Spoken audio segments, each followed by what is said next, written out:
Those of us who live within the core of empire have a special responsibility to crumble that empire from the inside. You wrote this in 2003, which was, Yep. like we were saying, it was the time of the Iraq War. We believe that as people living in the United States, it is our responsibility to resist the injustices done by our government in our names.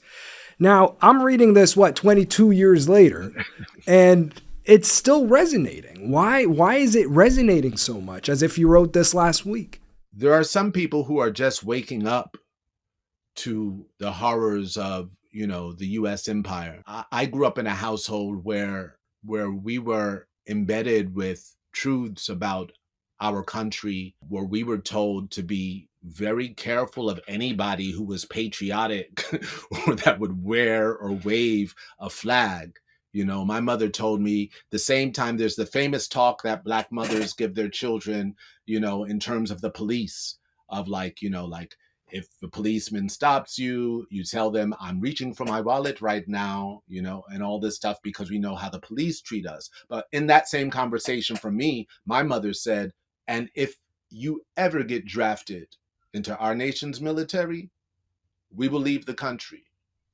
I will Ooh. not allow you to fight for this country. And so I believe in what that statement is about, that we who live within the belly of the beast, those of us who live within the core of empire, have a special responsibility to crumble that empire from the inside. Now, what does that mean? In my sense, what that means is, the realization that this system has been built against us, that there is a duopoly at play, left and right, well, right and right, if we're talking about Democrats and Republicans, that are equally invested in warfare, that are equally invested in America's imperial endeavors, that are equally invested in dehumanizing Arabs and Africans, and making sure that we don't think about not only where our food comes from,